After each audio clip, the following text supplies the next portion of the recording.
L'exploitation artisanale de l'or occupe une place importante dans l'économie guinéenne, en particulier dans la région de Sigiri. C'est la deuxième activité phare de la région après l'agriculture. Les sites d'orpaillage, répartis dans plusieurs localités dont Mandiana, Kouroussa et Denguiraï, emploient des dizaines de milliers d'orpailleurs dont des enfants déscolarisés. J'étais à l'école, mais comme à l'heure à l'école, si ton parent n'a pas d'argent, tu ne peux pas étudier, quoi. C'est ça que j'ai venu à Sigiri pour chercher un peu d'argent, quoi. Et j'ai parti de continuer l'étude. J'étais à l'école.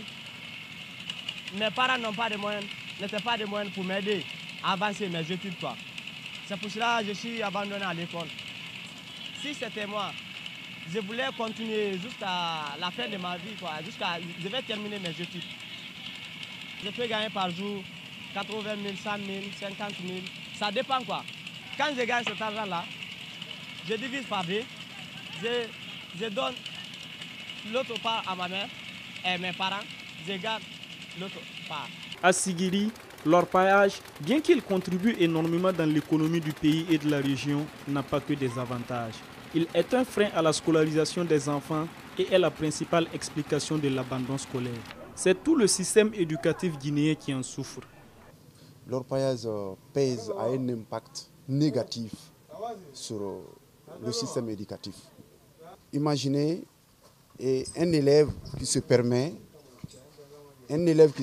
d'aller à la mine. Il va à la mine, il creuse un peu. Et quelques jours, quand le puits là sort, c'est-à-dire quand les minéraux là sont atteints, donc l'élève peut se retrouver avec des millions. 1 million, 2 millions, 10 millions.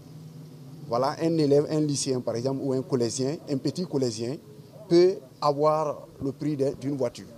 Il peut avoir le prix d'une moto. Donc, c'est ce qui fait souvent que les enfants, une fois goûté les miels de la mine, ils préfèrent maintenant quitter sur le banc, aller à la mine.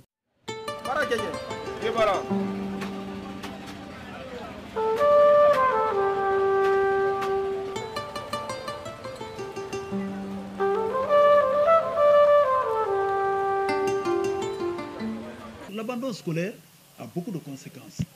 Les conséquences sont au niveau des parents, au niveau des élèves eux-mêmes, au niveau de l'administration scolaire. Une perte aussi pour le gouvernement, parce que l'enseignant qui est payé, les programmes qui sont édités, les livres qui sont envoyés, tout ça c'est une gamme de dépenses, le matériel didactique que l'État envoie par rapport à l'effectif de la classe, à l'effectif de l'école.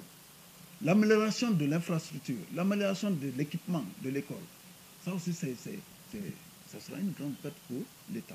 L'orpaillage a de nombreuses répercussions sur l'école guinéenne.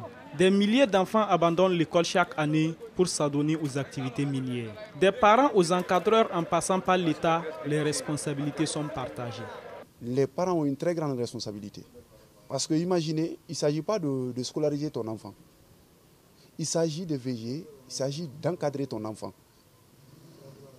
Parce que encadrer son enfant, qu'est-ce que ça veut dire? Ça veut dire de suivre ton enfant, de ce qu'il fait. Est-ce qu'il part à l'école pendant la traite minière? Est-ce que ton enfant part à l'école? Donc, les parents d'élèves ne suivent pas leurs enfants pendant la traite minière.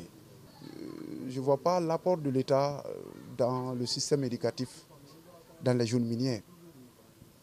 Je ne vois pas l'apport de l'État dans les... L'État n'intervient pas. Il ne s'agit pas de construire les écoles. Il ne s'agit pas de construire les écoles. Quand tu construis des écoles, il faut créer l'emploi. Parce qu'une fois que les enfants, les jeunes sont recrutés, ces petits frères sont là, ils vont dire que voilà mon frère, il a fini les études, il est devenu ministre ou il est devenu directeur. Donc, ils auront ça en tête. Cela peut leur permettre d'entreprendre les études sérieusement. Face à cette situation déplorable, quelle solution? Les principaux concernés, les enfants orpailleurs, avancent des pistes de solutions. Ce que j'ai dit à mes frères et mes chers, je vais les encourager chaque jour. Ils vont avoir le courage pour étudier, quoi. Pour ne pas qu'ils vont être comme moi. Parce que si c'était moi je voulais étudier pour pour être quelqu'un de même, pour aider mes parents. Comme moi, je n'ai pas eu la chance pour étudier, donc je vais les encourager et ils vont étudier pour qu'ils vont être quelqu'un de même. Ici, au moins, je gagne l'argent, mais ce n'est pas facile. Ce n'est pas facilement que je gagne l'argent.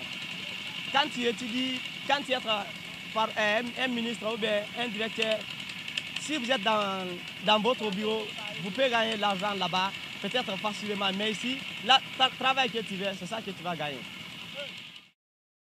Droit Libre TV, la web télé 100% droits humains, 100% liberté d'expression.